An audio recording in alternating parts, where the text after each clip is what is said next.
stuff. So a lady wanted to know if she could talk about what she's going to wear by an event on, I don't know, something. She's got something this week. Can she talk about and figure out what it is that she wants to wear on Shabbos? Or is that called talking about weekday activities? I think that's as weekday and useless as they come. I know, because... Please, What? Tell them to mute themselves. I'm in the car driving and I can't actively mute anybody.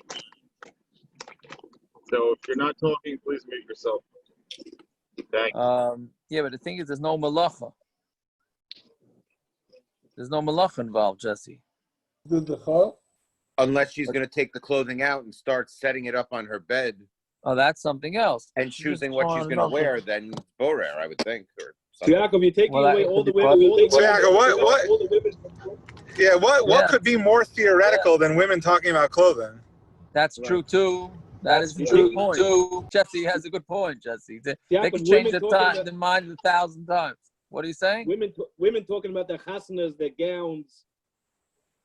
That's all they're talking about.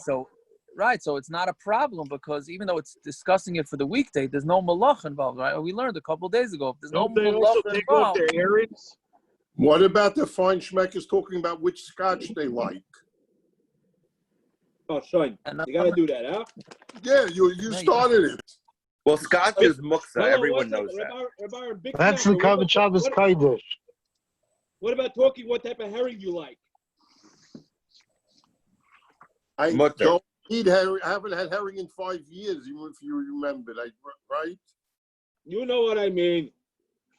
Yeah, but the point is, it's mutter, as long as the discussion doesn't involve a malacha, then it's mutter, right? So if you were discussing how to make the schnapps, right, then maybe that would be an issue.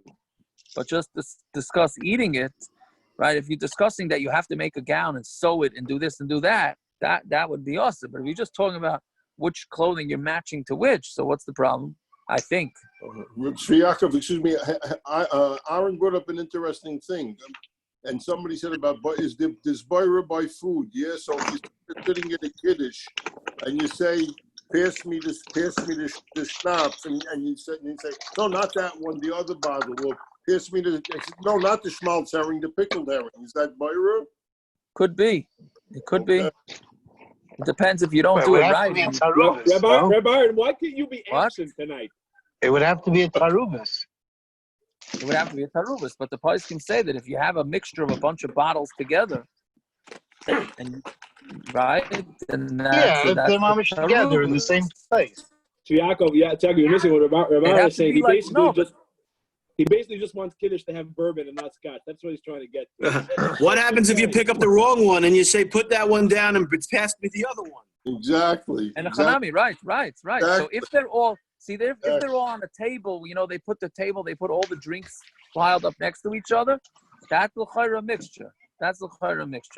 Right. You're right. If there's a few inches in between on one end of the table, or one end of the table has a scotch and the other end of the table has whatever, the other type, Yimach Shemoy or whatever. So then it's yeah. Anyways, that was one. But if someone passes you one, it's the wrong one. Could you allow to put it down and get the next one? Yes. And then somebody else says they have a dog, and if their 3-year-old is holding the dog on the lap, can they wheel the 3-year-old in the carriage? So that gets into the Mishna with the holding the kid that's holding a rock, right? Because the dog is muksa, unless you go with the poskim that hold that it's a toy or whatever it is. And is Simon Simon, you are here tonight? I hope not yet. The baby's holding a dead dog. Oh, yeah. I guess he's not. His face is on there, but yeah. Anyway, so if a 3-year-old can hold the thing, it's mastama toy, no? Well, it's a tiny little dog. It's a chihuahua, no? Yeah, something like that. So so I'm not sure on that one. That one I'm not sure about. Okay, let's see. Okay, let's go. We're ready to roll. So now we start. We have some continued agadata, and then we start with a new perek. So what do we get up to? Where are you starting from? Kuf Nun Beis Amud Beis on the bottom. Amar le'ahu tzeduki l'Rabavo. How far up? 4 lines up, and 3 words from the end of the line. Amar I le'ahu got it. tzeduki. Yeah. If somebody's got to mute themselves. Somebody's eating or whatever. Then somebody got to mute themselves. Okay. We just caught him in the act. Aaron, mute yourself. Hey. Okay. Noise. Hey, he's the host of the Siyum. He could do what he wants. He's trying out the Siyum food as we speak. He wants to make sure that we know everybody knows what it's going to be. Anyways, okay. So he's making sure it's kosher. That's right. So Amalei Tzeduki l'Rabavo. Amrisu, you say, right? The nishmashin shel tzadikim gnuzas tachas kisei hakavod. Right? He says that you, right? The fruma say that the neshamas of tzadikim are hidden under the kisei hakavod. Uva tamya heichi aski l'shmuel ben Agida. So Uva tamya, which is what do you call it? The guy that the story necromancer. Of the necromancer. I checked that up in the art scroll. Necromancer. I would say that's the taich, but I can't taich something I don't even know what it means. Right? What's a necromancer anyway? Do they have that nowadays? It's one who communicates with the dead by means of sorcery. So yeah, so he's a witch or whatever. Yeah, there you go. So a witch or whatever, that type of thing. Yeah. So anyway, so Shaul was scared. So about before he started the war. So he wanted to. He brought up he went to this guy to bring up the neshama of the neshama to what do you call it, to find out if he's going to be successful with the war or not. So how did he do that? How was he able to ask Shmuel these things, right? Yeah, I mean, if we're saying that he's under the kisei hakavod, so how could he be possibly by his grave? Right? Yeah, that's what I think. That's why I understand the question. Meaning he's by the kisei hakavod. How can you possibly call him? So Amalei Hasan b'sayich shnei masach chodesh hava. That was within 12 months from his petira. The Tanya kol yud b'chodesh kufa kaim and neshmasa olam v'yaredas. Within 12 months, the body is around, but the neshama goes up and down. Lacha yud b'chodesh aguf batal. The guf is batal v'neshmasai. Then the neshama, after the 12 months, the neshama goes up and then it comes back, doesn't come back down. I think this Gemara is the main reason that we don't say Yizkar within the first year. Yeah, what are you saying? Why? The neshama is not fully up there. It's still Olam Habah. So what does that have to do with saying? Yizkar means is to give the neshama an aliyah once it's settled. But before it's settled, there's no need for it. We say Yisker the first year, according to some people. No, he's saying. Gershon, what about those people, Gershon? Yisker to make sure that all the poor people eat. Right, that's true. So I remember we talked about this. The Minchas Elazar says not saying it the first year is a minhag shtus. That's so. Right. Yeah. I hear. Right? You told me to say it the first year, or Jaeger told me to say it? Who said that? Who said the Minchas Elazar? Who just said that? Me, Elio. Elio Ikovic. I should, but I don't. Okay, good. So when you wear a men's If my Rebbe told me I should, I would listen. Yeah. Anyways, okay. So that's the source. Gershon, you making that up? You're saying that on your own, or that you saw that? Hello? You there, Gershon? No, I saw it somewhere. I Yeah, saw it Tucker, somewhere. I never saw, I'm here. I never saw that. I could hear it. I never saw that. But yeah. Okay, very good. I saw two reasons. This is the physical one, or there's a heebie-jeebie one. I hear. Well, this is pretty heebie-jeebie too. Yeah, but this is more. The neshama is where it is. That was the reason. The other reason was more. Yeah. I hear. Okay, good, very good. Okay, so Amar Rav Yehuda Breder of Shmuel Bar Shelas. Well, actually, Tosfos, I forgot, says when it wants, the neshama could come back down. That's what Tosfos says. Right? That's what they say by a simcha, all the neshamas come down. So what do you mean? If it's after 12 months, it's up, right? So this Tosfos mashma, right? Aval Pikain, because she writes it, he read this. If it wants, it could come back down. So that's the Mamela, they could, that's not, this Gemara is not a kasha, according to those opinions that say the neshamas come back down by a simcha. Where in the Tosfos? What? Where in the Tosfos? The top Tosfos. The first Tosfos. The first line. Aval Pikain, yeah. Amud Aleph, not Amud Beis. Amud Aleph, yeah, Amud Aleph. Okay, weiter. So it's top line now. Top line, Kufnun Gimel Amud Aleph. Some of you the bread of Shmuel Bashelis Mishmei the Rav. Mespeidish Shaladam Nikarim Ben Olam Habah Hu Im Lav. From the hesped of a person, you can see whether he's an Olam Ben Olam Habah or not. Right? What's the pshat? Right? Rashi says based on the people's reactions by the funeral, so you can tell, oh, this guy must have been a legit guy, right? So the Gemara says, "Eini, it's not true." Amrli Rav the Rav Shmuel Bashelis Achem Bespeda the Hasam Kaimna, right? He said to them, literally Achem Bespeda means to make them hot with the Speda, right? The Hasam Kaimna, because I'm going to be standing there. So Rav told Rav Shmuel Bashelis, make sure you get everybody, make a good speech about me, because my neshama is going to be there, right? So, and he was certainly, Rav certainly was somebody chashuv, and he was ben Olam Habah, right? So why would he need somebody to get everybody into it? Everybody should have been very emotional anyways if it's ben Olam Habah, right? So my answer is like kasha, no, one is talking about where when somebody is really a really person that's chashuv, so then they don't really need to do anything. But if he's chashuv, but he's not so chashuv, then you need somebody to be ma'ir everybody. Okay, so I'm gonna buy the rabba. Going mar the son will kulu pumpatisa man This is anybody that wants to be a rabbi, right? Says so. Abaye said to Rabba, like you, who the entire Pumpadisa hates, right? Man ochim hespeda, who's going to get everybody warmed up by the hesped? Amalei, mistaya at Rav Bar Chana. It's enough if it's you and Rav Bar Chana would say hespedin, right? Meaning the reason why, I saw this somewhere that because he used to make machaz in Pumpadisa, they didn't like him. The people didn't like him because he was constantly telling them what to do. Yeah, it sounds familiar, right? Yeah. So Ba'minei, Rabbi Lazar Meirav, Ezu ben Olam Habah, who's ben Olam Habah? Amalei vazinecha tishmanu davar me'acharecha leimer zeh derech l'chubai ki tzaminu v'chi sasmilu. Right.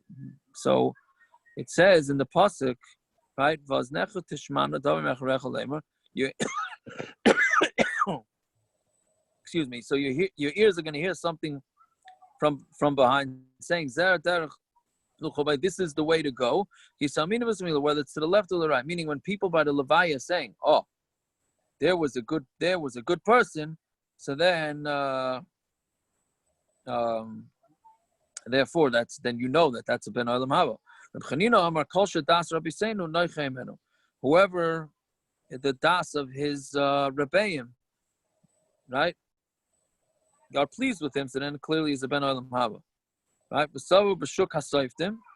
And you go around in the shuk hasoiftim, in the street where there's people saying haspedim. Bnei Galila amru, I said dvarim lefnei mitasva. In Bnei Galila, they said say things in front of the mita, in front of the aron, right? Bnei Yehuda amri I said dvarim la'achar mitasva, says to say things after you mita. B'loi pligi, marki asrei. There's no machlokes there. One is his own place, and then their place. Some places they did that spadim in front of the mita, and other places they did it behind the mita. Yeah. Tan Hasim Rabbi Lazar Aimer Shuv Yom Echad Lefnei Misasla, right? Is a famous Tin Pikayavas, right? Shuv Yom Echad Lefnei Misasla, return, do tshuva, right? Literally it means return Yom Echad in front of your death, right? Because if you do tshuva the day before you die, so then you're going to be fine, right? So Shalu Tamidah B'S Rabbi Lazar V'Chi Adim Yidei Eze Yom Amos. Does a person know when he's going to die to to do tshuva. Amalen b'chol shekain yashuv hayom shemeis shema. I'm sorry. B'chol shekain yashuv hayom shema yomas lamachar. What it means, the kol shekain, you should do tshuva today because you might die tomorrow. And then every day you'll be doing tshuva, so you'll be a good place. Right?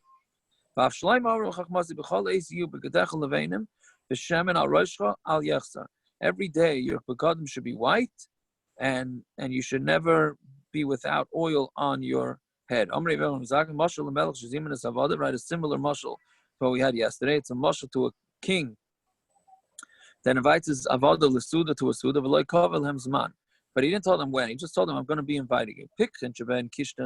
The smart ones, dress themselves up. The Yoshua Pesach Beis HaMelech, and they sit by the door of the Melech. Amru Klum Chasel Beis HaMelech. And they said, is there anything missing in the Beis HaMelech? Not the Beis HaMelech, in the Beis HaMelech? Meaning, whenever they decide they want to do it, they don't have to wait for caterers or wait for chairs, tables, whatever it is to make the party. They'll just decide they're making a party. So let's be ready. Tipshin Jiran Hachul Malachtan. But the Tipshin go to work. Amru Klum Yesh Suda V'Loi Terech. There has to be a Suda that needs work, so it must be they're going to have to give us some advance notice. So suddenly, the Melech asks everybody to come. The smart ones get in there when they're all dressed up. And the stupid ones go in there when they're all dirty because they have to come to the king right away. Because likras tipshim, he was very happy to call the pikchim, and he was angry at the tipshim. Amar halalu shekishin izatzlan l'suda. Those that dressed themselves up for the suda, yeshu v'yachlu, v'yishtu, they shall sit and they'll eat and drink. Halalu shalekishtu atzman l'suda, yamdu v'yiru. Those that didn't will just have to stand and watch, meaning the tipshim that didn't prepare themselves, right? Which obviously the mashal for this, the nimshal, is very simple, right? That Hashem is happy if somebody does tshuva before he has to die. Before Hashem has to take him, so then Hashem is very happy that he was prepared for the next world.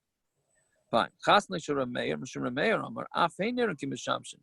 They're still getting some sort of reward because the people, even the tipshim, who didn't prepare themselves, right, which are rishayim that didn't do any work for Hashem in this world, so he's saying, but at least they get to go to the party, right? Even though they're standing and watching. They're both sitting. No, they're both sitting at the table, but one are allowed to eat. One group is allowed to eat. The other group is going to stay hungry. One group's going to drink, and the other one's going to be thirsty.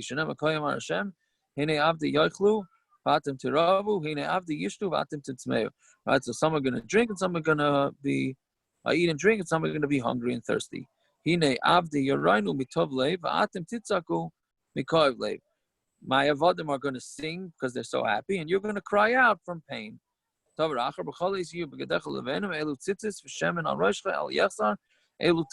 meaning the white is referring to tzitzis, which are white, and therefore you should never be without tzitzis. And b'chol eis, you should always have tzitzis on.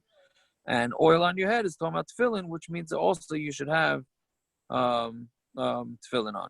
Okay, hadron aloch shoy. Yeah. Fine. So now we go with the last perek. Is this the last perek or second? Yeah, second to last. Okay, Misha writes. So now we start with something that unfortunately comes up, that somebody gets stuck on the road before Shabbos. Right, a guy gets stuck on the road before Shabbos. By the way, this is the last perek. It's 24. It is. At the top it says 23. So, oh no, Shoyal, right? Shoyal's the 23rd, right? This is the last. Yeah, it makes sense. It's already. Yeah, Kufnun Gimel. Thank you. Anyway, so people get stuck. What are they supposed to do when they get stuck on the road Erev Shabbos? So somebody who sees that it's getting dark on him while he's traveling. So what does he do? He gives his wallet to a guy. Now, obviously, Rashi says he's giving his wallet to a guy before Shabbos. He can't give the wallet to the guy on Shabbos. He's got to do this before Shabbos. If he doesn't have a guy, if he doesn't have a guy, he should put it onto his donkey, which we'll see in the Gemara how that works. Once, if it's on the donkey and he reaches the outer courtyard, meaning the outer place wherever there's an Eruv, he's allowed to take off whatever kelim are not muksa. You can take them off on Shabbos. And the things that are muksa, so what he does is he unties the ropes that are holding the load on top of the back of the animal, and then all the things fall off, right? And then he goes on. Now it's interesting because why does he have to take it off? Why just leave it on the animal? No, why can't he just leave it on? You gotta give the animal a break, otherwise he'll kill it. Yeah, said like a true dog owner. Also, the Jews have all the money. It's going to be heavy for that animal. Oh, I hear. Okay, very good. Well, so the Gemara is going to discuss the Tzar Bali Chaim part of this. Yeah? Fine. So, Zog the Gemara. My time is surely Rabbanan L'meis of Kisei L'Nachri. Why did the Rabbanan allow you to give your wallet to the guy? Right? The wallet is muksa. Right? Yeah, so not muksa. I'm sorry, what am I saying? It's Amir al-Akum. You're not allowed to ask. The guy is your shliach. How's the guy? Just like you're not allowed to bring the wallet, so you guy not allowed to bring the wallet either. All right. So Kimlu Rabbanon, a person is not going to be able to hold himself back from his money. If they're not going to allow him to give it to a guy, then he's going to end up carrying it himself because nobody wants to lose their wallet. Right, you're stuck on the highway somewhere, and you're gonna walk, and you have no eruv. You're not gonna leave your wallet. You're gonna make some sort of excuse why you're carry your wallet. So they figured they'd head that off by allowing it to go to the guy. So it sounds like it sounds like earlier he stayed on the animal. You don't have to walk. You stay in your car. Right. Well, you're comparing that to car because a car you have to drive.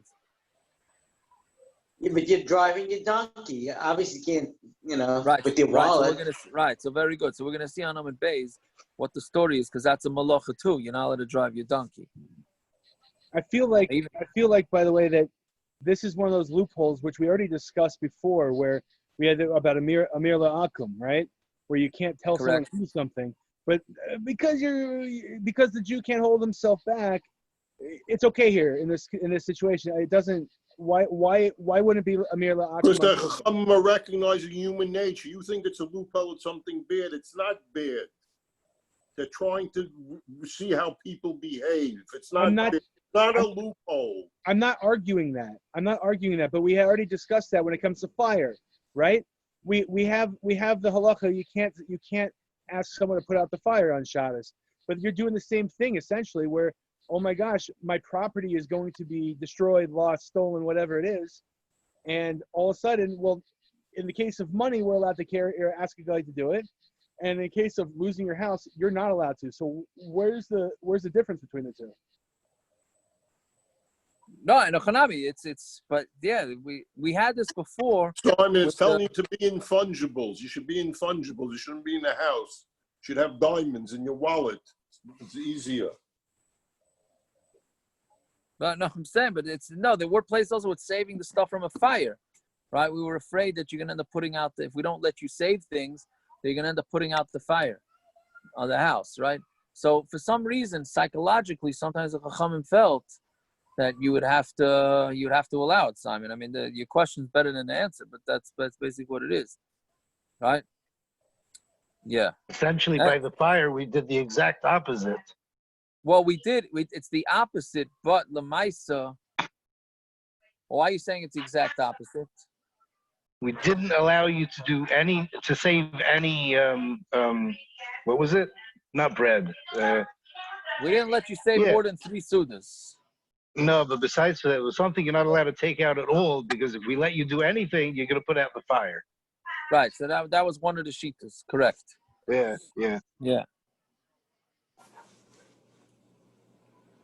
Yeah. Okay, whatever it is, but that's a pshat. These are takonas chachamas. That's why they're very confusing. That's what they're hard to do. Okay, so Amar Rava, yeah, they're hard to understand. Amar Rava, dafka kisai. Right, that's dafka your wallet. Ava matzia loy. Let's say you're going on the way, and all of a sudden you see some cash sitting on the floor. So now, are you allowed to tell the guy to take that cash? Gemara says no. You're not allowed to tell the guy. You're not allowed to, even though it's going to be a loss to you. Meaning it's not really a loss, I'm sorry. When you have your wallet, that's a loss. To a metzia, if you just found cash, that's not a loss. That is just a lack of gain, right? Big difference between a lack of a gain, it comes up a lot, right? There's a big difference between a lack of a gain and a loss. So pshita kisaitan, with pshita, why are you saying that? It's why is Rava saying it? It says his wallet. It doesn't say his metzia, right? So kisaitan, ma'od the same who did not feel a metzia. No, you would have thought even a metzia. The reason why I said wallet because that's the normal thing that people are worried about. People don't normally find things in the street, kamash malan, so therefore it doesn't. Therefore, it's still it means both. The Gemara says that's what you would think, kamash malan, that it's only the wallet. That's only if the metzia didn't already reach his hand. I mean, he saw the money like on the street, but he didn't yet take it. Once he picks up the money, right, that he found on the street, then it becomes like his wallet, and he's allowed to give it to the guy. It was Rabba's question, right? With the metzia that came to his hand, what's it then? Since it comes to his hand, it's like a wallet. Or maybe since he didn't really work for it, so he's not going to end up carrying because it was a gain. And if he lost his gain, okay, it's not as bad as losing your wallet, so teiku. So therefore, we don't know the answer, which is very interesting because we have two versions of a Gemara. One is a teiku, right? It's that basically the Gemara seems to be saying the same thing, but one ends up with a teiku. Lamaisa, we paskin that the metzia comes to his hand, then then you're allowed to give it to a guy. Fine. Let's say you have no guy. That's because you don't have a guy.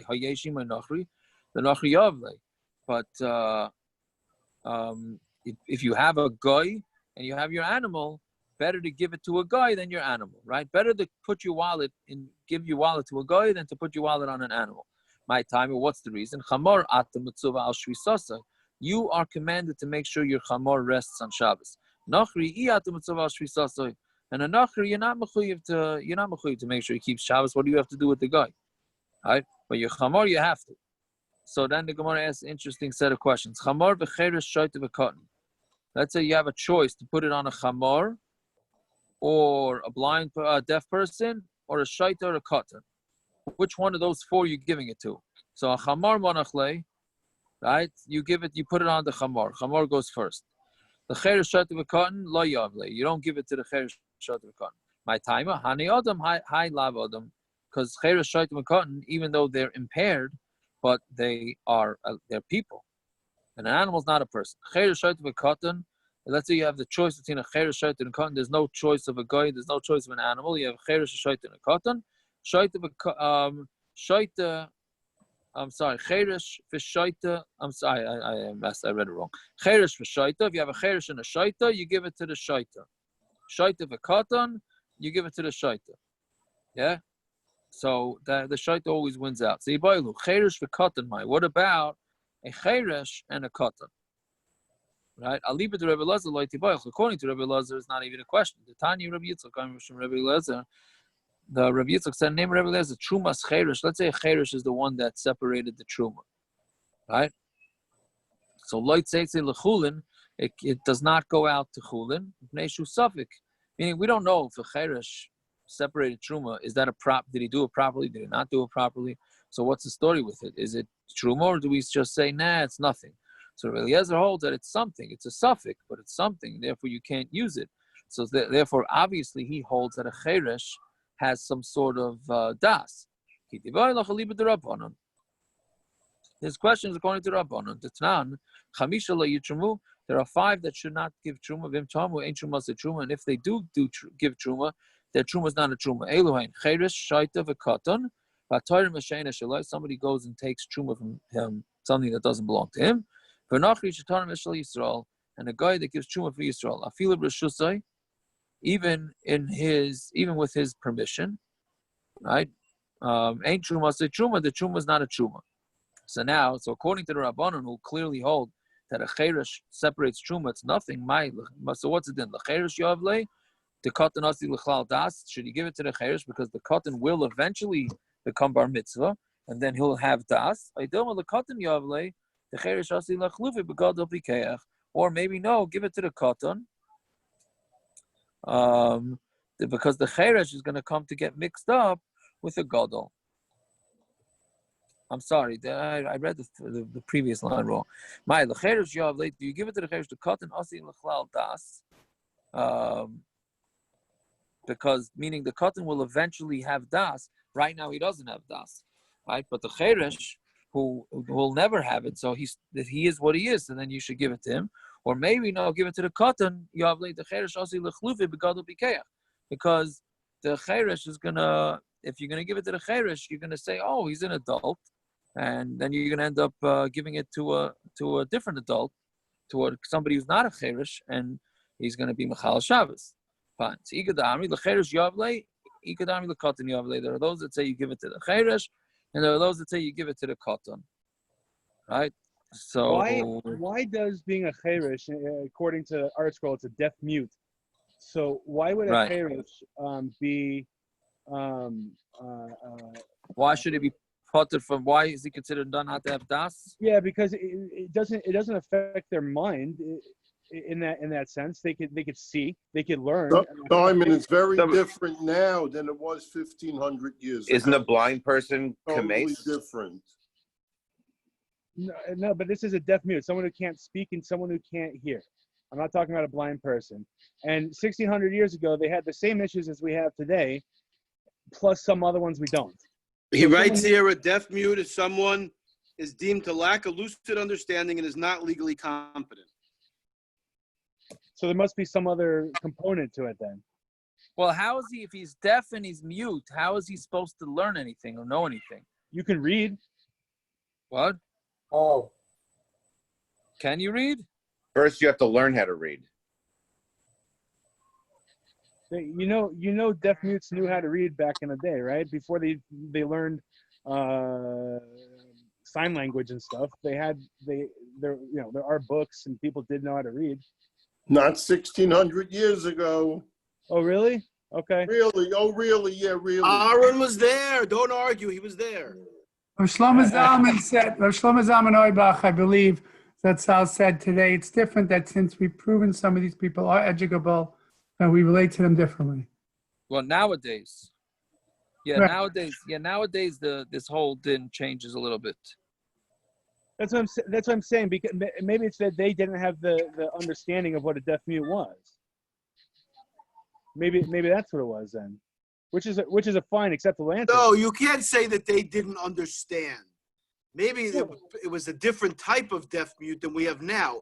But the Chazal understood what the Gemara knew what they were talking about.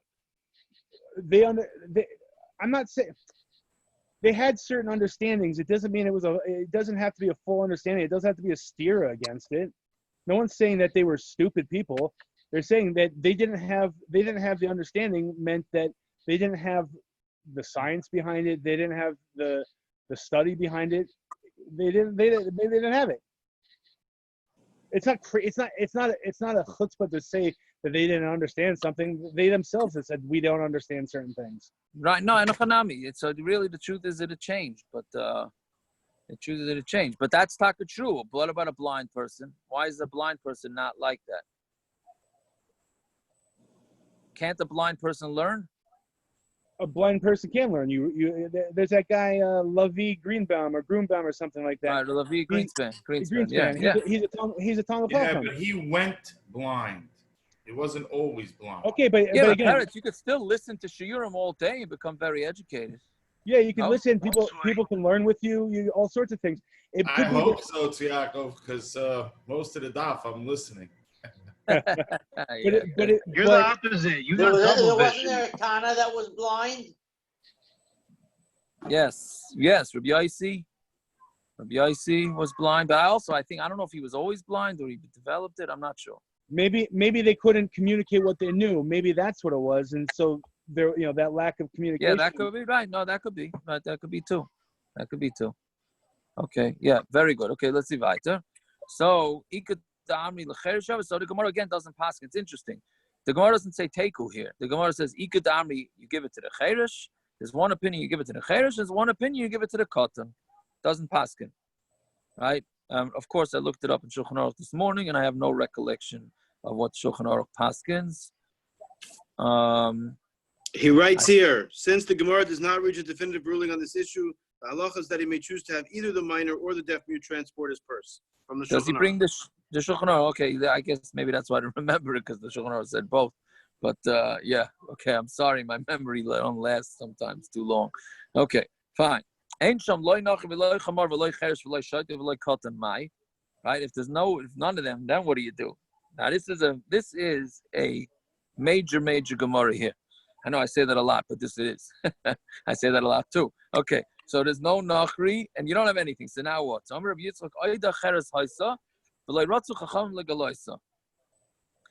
okay, now the cynic in me asked the same kasha. I imagine Rabbani asked the same. So the Gemara says, we have another eitzah. The Chacham didn't want to reveal it. My oida cheres haisa. So what is it? And then they tell you, so you should carry.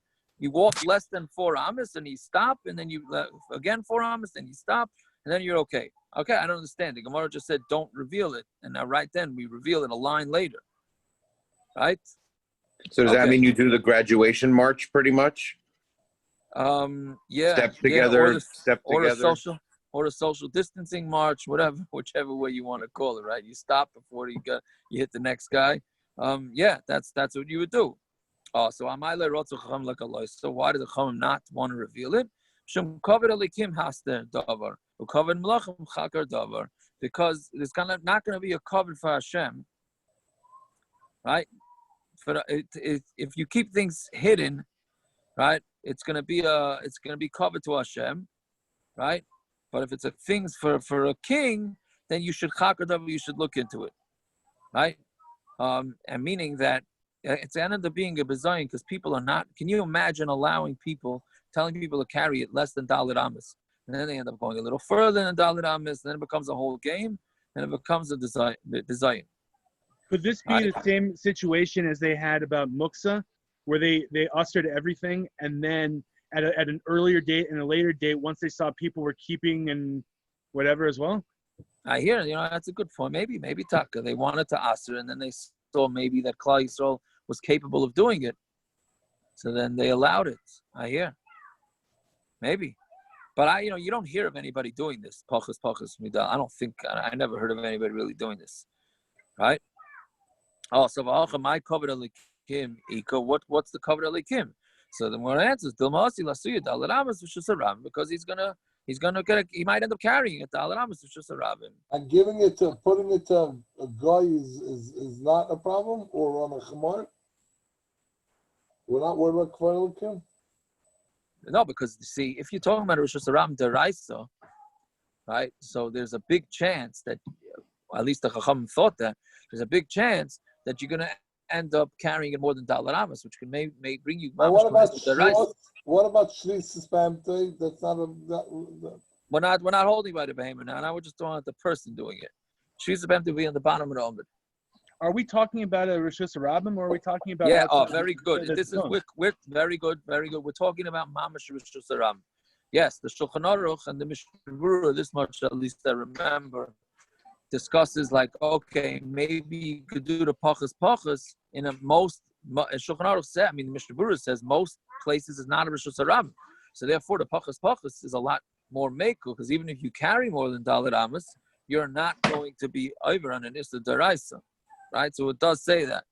Another thing that one answer the Gemara Nachronim give is to move to South Bend. There's no Rishus Harabim deraisa, so you don't have that problem in South Bend. Baruch Hashem, I found the loophole in South Bend then, Reb Horowitz. Yeah, there's no Rishus Harabim. Well, I guess we only have 105,000 people in the state. 105. That's it. 105,000 people. There's no Rishus Harabim at all. Maybe the 80 that crosses through it. Maybe. Oh, the 80. Well, you can't. I don't know if you could have a Eruv in the 80. You can't have an Eruv in the 80. We're nowhere near it, so I'm not worried. Okay, good. All right. Do they even have 600,000 in the whole state? In the state, yes. Not in our area, city. Certainly. I hear. Okay, so anyway, so it's 3. I hear. Interesting.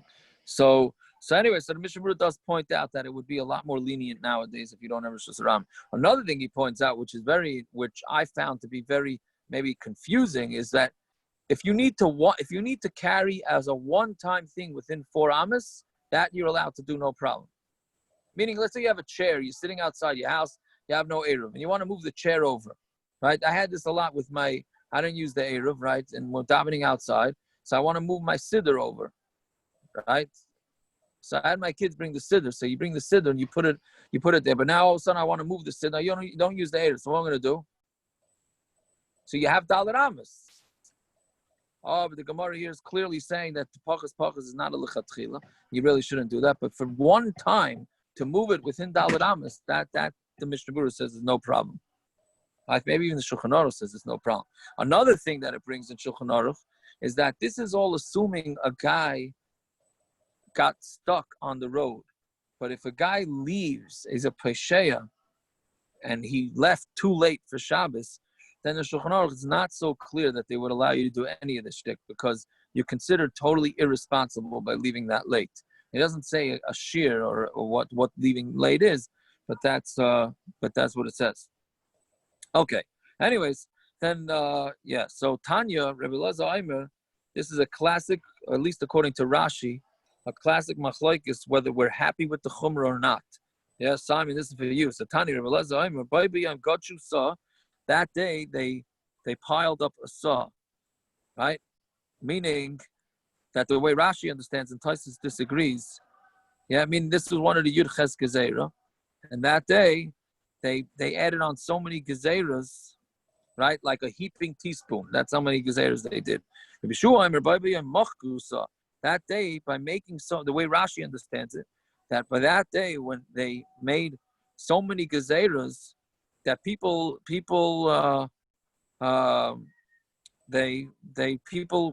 couldn't deal with it. So the people stopped keeping things, right? So there's a machlokes the way Rashi understands it. Taisus understands it that they're both good things. They're just different reasons why it's good that they made the gezeiros. But according to Rashi's understanding of it, Rabbi Yeshua was very unhappy with all these gezeiros. Tanya, Mashal Rabbi Elazar Lamata V'Daimer. Rabbi Elazar, who was happy with the chumras, what's it similar to? The kupa malaya kishuin. If you have a box full of gourds, v'diluin, and vegetables, you got it from one of the free food giveaways. Right? You have a box full of all these vegetables, right? So Adam Naisan L'Seichi Chardol V'Hi Machsekes. A person could put in a lot of mustard seeds, and it'll hold on to it because the mustard seeds will fall into the space that's created by the large vegetables. And it's going to hold on to it. Mashal Rabbi Yeshua, Rabbi Yeshua, the mashal for that is La Reva Malaya Dvash to a box full of honey. Remind him about guys, if you can go put pomegranates and nuts into that box, then it's going to obviously overflow and you're going to lose out the honey. Right? So that's that according to Rashi. Again, that's a machlokes whether they were happy with these gezeiros or not. Okay, Amar. And now we start with the animal. Yeah. So if you don't have a guy, so what do? You put it on a chamar. But that's an issur called mechamer acher behemtei. Right, and the Torah says you should not do any malacha, and that includes your animal. So Amar Rav Ada bar Rava, meaning so how can you go put your wallet on top of an animal? So Amar Rav Ada bar Rava, menicha lev kishimai mehaleches. This is also a lot of shticks. These are forgotten shticks because we all live in cities with Erevin, right? So it used to be that what happens if you find something in your pocket on Shabbos? So what do? You continue walking, right? Because you don't want to stop, you don't want to start, continue walking. So what the Gemara here is saying is what you do is you don't stop your animal. Your animal's walking, right? So you put your wallet down on the animal without having it stop before Shabbos. So Gemara says, it's not going to, it needs to go to the bathroom, right? It's going to have to go to the bathroom, this animal, and then it's going to stop, and then it's going to start, right? Again, I'm sorry, I should explain this. In order to be chayiv on carrying, or for an animal to be carrying on Shabbos, you need to pick it up, and you need to put it down somewhere. If you're continuously walking, there's no akira, there's no picking up, and there's no hanocha, there's no placing it down, right? So we're thinking, do that to the animal. Don't let it stop walking. So you never have akira, and you never have hanocha, right? But the Gemara asks, what do you mean? But it's going to have to stop to go to the bathroom.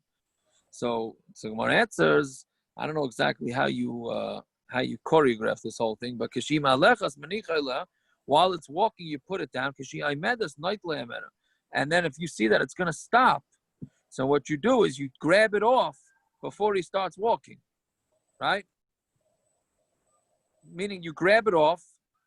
Then the truth is, no, you don't even have to grab it off. Well, you can wait till it stops walking. Then you take it off. Wait for the animal to start walking again, then put it back down on the animal. So then the Gemara says, right? So then if that's the case, then why can't you do this on a person? Why do you need an animal to do this for? You go with your friend who guess he didn't have a wallet, and just as your friend's walking, put the wallet on his shoulder or something. And then before he stops, or when he stops, take it off. And then when he starts again, you put it back on. So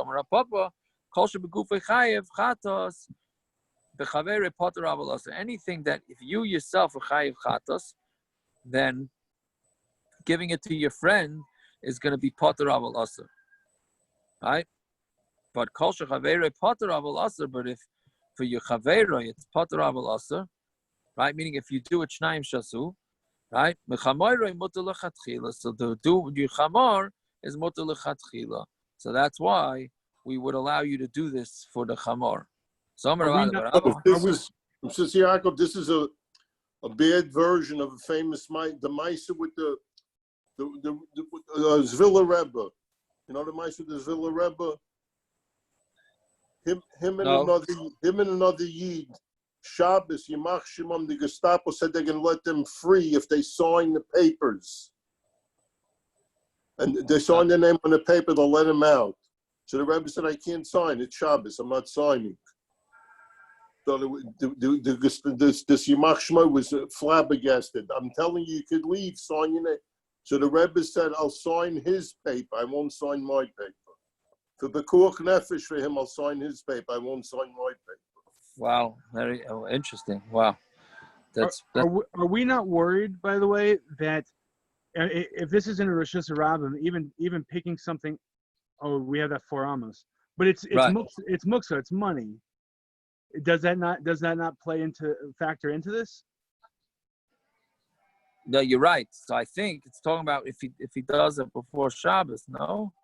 Well, if the animal's walking and it's got your wallet on it, right? And you're walking to Rosh Hashanah, and all of a sudden it stops to do its business. And then it stops, you pick it up. Now you're in a Rosh Hashanah and you picked up something muksa in a Rosh Hashanah. Isn't that also an Isser D'Oraisa? Or am I remembering that wrong? No, what do you mean? What's it is the D'Oraisa? Picking up something, picking up a muksa item that's money, let's say, in a Rosh Hashanah. Well, no, it's not going to be a deraisa. You're right about the muksa part, but it's not going to be a deraisa because you have to pick it up and put it down and move it. You have to move it 4 Amos or move it from one rishus to another rishus, which you're not going to have here. Uh-huh. But you're right. What's with the muksa? What's with the muksa here? Well, if it's derabanan, then we're pushing off the derabanan, so someone isn't. Yeah, but it doesn't seem right. That's true, but it doesn't. But I don't know if we would allow muksa. I mean, you're right. Maybe this is a raya that we would allow muksa. Right? Maybe he's carrying kalachayad. You're doing kalachayad, maybe. Yeah, I don't know. Okay, Belina, I have to look into that. That's very good. Very good. Thank you. Fine. So then, the first wide line. Yes, how we're up to? Yes. If you have a bundle on your shoulder, so what you should do is continue running. Right? Now the Gemara is extending it. We're saying that as long as you don't stop and start, it's no problem. So why don't you just continue running on Shabbos? Start before Shabbos. Don't stop till you get to your house. Right? Why can't you do that? So dafka ruts. But then the Gemara says only if you're running. Avol kale loy. But walking is not enough. Right? My timer. What's the reason? Given the less lehakera asilamever akira vanocha. Because since you're making a hecker, right? Since you don't have Eker, I'm sorry, then you're going to end up doing a Kira Vanocha. But if you're running, you know that the reason why you're running is to make sure you don't stop. Which is, again, what we tell people that they get stuck in an Eruv, and outside of an Eruv, and they forget and they find something in their pocket. We tell them, keep moving, don't stop. The initial reaction is to stop, right? But that's not what you're supposed to do. We're not worried that a natural person is going to stop at some point. They're going to just keep on walking. So it gets into a shisiach. Yep. What are you saying? Well, David, like the guys who were jogging, they don't stop when they're standing for a traffic light. They're still jogging in place. They never stop moving their legs. What if it's really far? I mean, I hear that because when they're jogging, they're focused on not on moving the whole time. So this is guys. Walking, This when guy you're is walking, it's not on your mind the whole time. This guy is focused on getting his wallet I home. guess That has so. $10,000 in it. He doesn't want. Yeah, he's focused. He's very focused. How often is there $10,000? But I hear you. I hear what you're saying. This case in the Gemara. I hear what you're saying. Tzviakov, what if it's far? Yeah. Meaning, like we had the case before where the guy was worried about his money, so we're allowing all of this. Okay, I won't call it a loophole, whatever accessibilities to keep it. But in this case, let's say it's 2 miles, you're still within the Eruv, but someone who's not accustomed to running, like yours truly, running 2 miles is a practical impossibility. So, you mean if it's so long, maybe it's just not possible, right? Yeah. I don't know. It has to be something realistic, I guess. No? Well, I mean, He can walk. He doesn't have to run. He could just walk, correct? There's no other He can choice. what? Well, he can't walk slowly. He has to walk faster than his normal pace. Right. I said that. That's what I'm saying. If he's walking, I don't know, if he's walking 2-3 miles, we're not worried that he's going to stop at some point. Yeah, and a Hanami, I don't know. There must be a distance limit, right? Listen, I went on a hike today. I was supposed to go 7 miles, 6.5 miles. I only made it 4. So it's a good muscle today. It's a good day to ask me this. So and a Hanami, I don't know. Yeah. And Very good. the case of jogging without moving is considered moving. It's like treading water. Jogging without moving, l'chayra, yeah, l'chayra. You have to be like those people at the street corners. Moving your legs doesn't mean anything. Right. Yeah.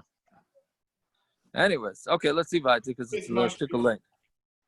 Yeah, so Saif Kimata Lebesa, he asked the like Kai Purta. The Kamayam was just around, was just a Yachid. So the Gemara asked a different question than the Olam's asking. At the end of the day, when he gets to his house, he's going to slow up a little bit, right? He's going to stop for a second to open the door to his house or whatever it is, and he's going to end up carrying from Shusharam Shusayachid. So the Gemara answers, it's talking about where you really have to be a Bucky in Hilchas Shabbos to do all this stuff, right? You're going to throw it in when with the back of the hand. You're going to do it differently, so therefore it's a Derabanan, right? Yeah, meaning Rashi says you're going to turn around with the load and dump it that way, even though I think the way kids dump their knapsacks, that would be the regular way, no? They turn around, they just drop it in the hallway, right? So I don't know, maybe that would be a regular way nowadays. Okay, so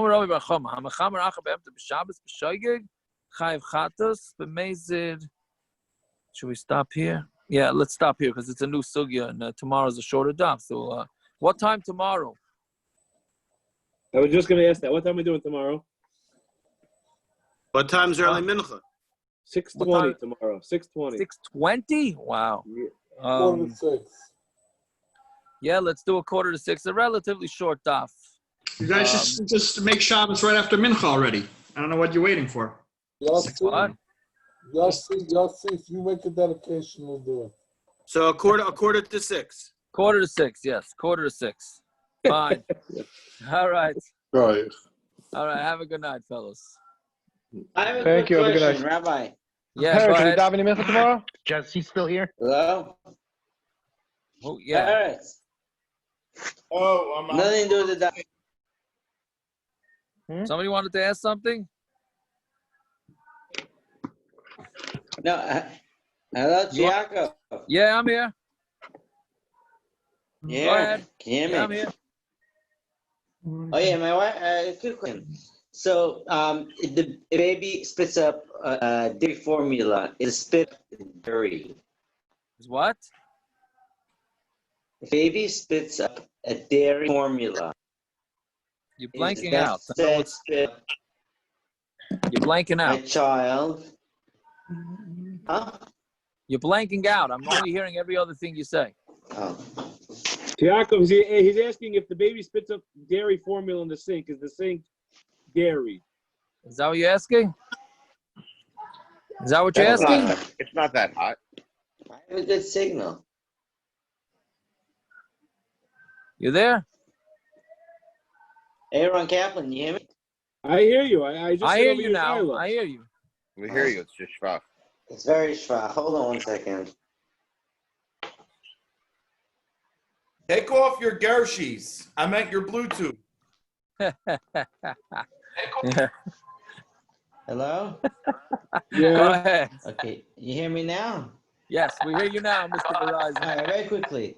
If the baby's formula is dairy and he spits it up, is this dairy or is parv? The sink, you're gonna be parv. Parv. Because it's NOLAD, right? New. Not well. That would be a good point too, but it's not hot enough. Like Jesse said, it's not hot enough. Got to be at least 110, 112 degrees. But even without that, you're right. Probably the stomach juices and all that make it pogum, make it disgusting. That's what I would think. Unless it was like immediately after the baby was fed, right? That's actually a good shiloh, by the way. That's a good one, Aaron Baruch. Yeah. Vada, straight from New Rochelle. Represent. That's right. All right, everybody. Why isn't formula By the naturally? way, Gandhi, I had this Shiloh once. I was fighting with my sister. I don't remember what it was. I think it was why I used power formula, not the milchiks or chol v'strol, not chol v'strol. Like, oh, what's the problem? Blah blah blah. I said, we don't. It's Shabbos table, and you know how sometimes you feel the formula with your wrist, you squirt it. And they took it and they squirted it right into the cholent pot. Now you see why I have the power formula. So this I is don't when know you're if it would have been treif, whatever it is, but you know what I you're mean? going to come out with your comic book Shadies. about the 39 Malachos. All right. Good like night. the spy version. Let's hope everybody. Have a good night. Thank you, Tiago. Have a good night, Simon. Thank you. Yeah.